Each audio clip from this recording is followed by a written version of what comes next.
पाकिस्तान नहीं रिएक्ट करेगा, क्योंकि यही तो पाकिस्तान का भी प्लान था हर समय।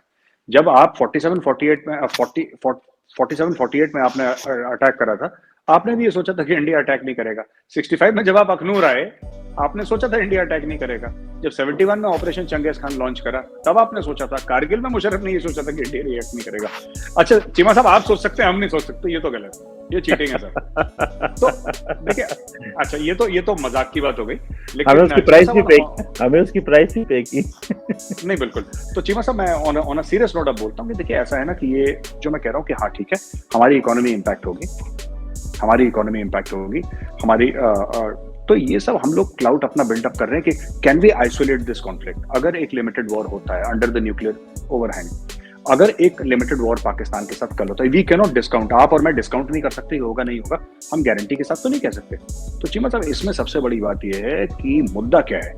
मुद्दा यही है कि बॉस, अगर की कल लड़ाई होती है तो इंडिया डिप्लोमेटिकली और इकोनॉमिकली कितना सस्टेन करेगा। हमारे स्टॉक मार्केट में शॉक लगेंगे, क्या हम उसको आइसोलेट कर सकते हैं, क्या हम वो डैमेज को मिनिमम कर सकते हैं। पाकिस्तान किस तरीके, ये वॉर गेम सिनेरियोज होते हैं। और क्या हम कहते हैं कि पाकिस्तान का जो, देखिए पाकिस्तान की जो कन्वेंशनल कैपेबिलिटी है वो ज्यादा नहीं है, लेकिन Pakistan has got nuclear weapons. So when we say there is a scope of limited war under the nuclear overhang, तो हम कह रहे हैं पाकिस्तान का न्यूक्लियर थ्रेशोल्ड क्या है। Pakistan's nuclear threshold will be decided by the chief of army staff. It will not be decided by Sheikh Rashid, जो कहता है 100 किलो के बम मार देंगे। It will be decided by the armed forces.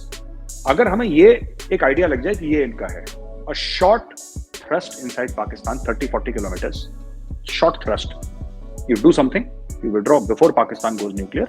This is something that IBG का जो concept था, integrated battle group का, तो ये जो concept था उसका, the whole concept of cold start was this only, कि अंडर द न्यूक्लियर ओवरहैंग। तो ये सब बातें चलती हैं चीमा साहब, अब देखते हैं क्या होता है, आई डोंट नो।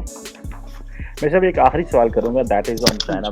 मैं एक रिपोर्ट देख रहा था जो कि दैट इज अबाउट कि जी जो चाइना है वो एटलीस्ट 8 जगहों जैसे कहते हैं ना अपनी फोर्स एस्टैब्लिश कर रहा है, लेकिन आफ्टर उनको मिलिट्री जो है वो उसमें कर लेगा, जो उसमें पोर्ट्स को कन्वर्ट कर लेगा। जिसमें फॉर एग्जांपल जिबूती की बात हमने सुनी, तंजानिया में एक पोर्ट है, पाकिस्तान की गवादर है, श्रीलंका में जो है बंटोटा है, म्यांमार, कंबोडिया, इवन चाइना के अंदर एक पोर्ट है, बांग्लादेश में चिटागांग पोर्ट है। लार्जली इसको हम कहते हैं जी स्ट्रिंग ऑफ पर्ल्स है, ठीक है। और इंडिया चाइना जो है बहुत इन सब ममालिक को, पाकिस्तान, बांग्लादेश, म्यांमार, थाईलैंड को, सबको जो है वो इंडियन ओशन कंट्रीज को सबमरीन्स दे रहा है। और इन्हीं के इधर पोर्ट्स बना के इकोनॉमिक एक्टिविटी करना चाह रहा है, लेकिन बाद में जो है वो इंडिया के अगेंस्ट एक मिलिट्री ऑफेंसिव करेगा। आप इसको कैसे देखते हैं? इंडिया के पास एक डायमंड ऑफ नेकलेस हमने स्ट्रैटेजी सुनी हुई है, आप इसको कैसे देखते हैं, particularly in the times of BRI belt and road initiative, particularly जब हम देख रहे हैं कि रशिया का यूक्रेन पे जो वॉर का इम्पैक्ट है उसका हम देख रहे हैं, जो ताइवान में हो रहा है उसका इम्पैक्ट दे रहे हैं। ये जो पोर्ट्स बनाना है, आप इसको 21वीं सदी में इसको स्ट्रिंग ऑफ पर्ल्स कहते हैं, जो अमेरिकन थिंकर्स ने पहले कहा था कि ये एक स्ट्रिंग ऑफ पर्ल्स स्ट्रैटेजी है, या कि आप इसको और एंगल से देख रहे हैं? हाउ डू यू सी ये जो इतनी ज्यादा पोर्ट्स 7-8 इंडिया के इर्द गिर्द चाइना ने बना दी है, आप इंडिया इसको कैसे देखता है? I was reading a report, I thought I should have a talk on this. देखिए, इनके आधे जो इनके पोर्ट्स हैं 8 में से 4, उसमें तो जहाज तो आते नहीं चीमा साहब, ठीक है ना। अब Gwadar has not taken off as it should have taken off, Hambantota port has not taken off as it is taken off, Chittagong port, देखिए वहां पे पहले ही बांग्लादेश में पोर्ट था। तो ये सब जो चक्कर है ना, ये इनके ये खाली खोखे हैं, ये फायर करते रहते हैं बीच में। But at the same time militarise करना उन पोर्ट्स को, then it's a sea. There are 2 things. First of all, dual purpose की बात आपने बोली, आपने बोला ये तो बनाए कमर्शियल इंटेंट से, लेकिन आप इनको मिलिट्री उसके लिए भी यूज कर सकते हैं। हाँ, मिलिट्री यूज करके ये चाइना, जो कि चाइना करेगी, देन इट्स अ डेंजर। लेकिन ये सब गेम तभी तक हो सकते हैं जब चाइना की इकोनॉमी चल रही है। देखिए, मैं आपको बताता हूँ, इसमें अमेरिका हैज ऑल्सो कहीं ना कहीं दिल में अमेरिका हैज डिसाइडेड कि डीकपलिंग होनी है। चाइना का पैसा ही वहां से आ रहा है चीमा साहब। चाइना का, मैंने पिछली बार भी आपकी शो में आपसे पूछा था, मैं फिर पूछता हूँ, एक China the second largest manufacturer of motorcycles in the world, second largest. आप चाइना का एक मोटरसाइकिल ब्रांड बता दीजिए जो आपको समझ में आता हो कि ये चाइना का मोटरसाइकिल ब्रांड है।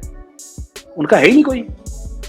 वो तो हार्ली डेविडसन बनाते हैं, वो तो अमेरिका का ब्रांड है। कल अगर हार्ली डेविडसन ये कहता है कि we are moving a brand out of China, जैसे कि एप्पल बोल रहा है धीरे धीरे, और सिर्फ इंडिया नहीं, they are moving to India, they are moving to Thailand, they move to Malaysia, they move to Indonesia, blah blah blah, और अलग पूरा एप्पल का over period of 4-5 years a significant part of Apple. अभी तो टाटा नहीं आया।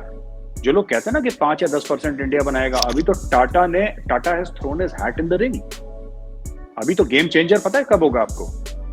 Tata has said that अभी तो जो मैन्युफैक्चर हो रहा है इंडिया में, that is all through Foxconn, और चाइना में भी फॉक्सकॉन के थ्रू मैन्युफैक्चर हो रहा है। जो ताइवानीज है वो फॉक्सकॉन के थ्रू हो रहा है। लेकिन सबसे बड़ा, हेलो एवरीवन, हमारे चैनल पे आप सबका स्वागत है।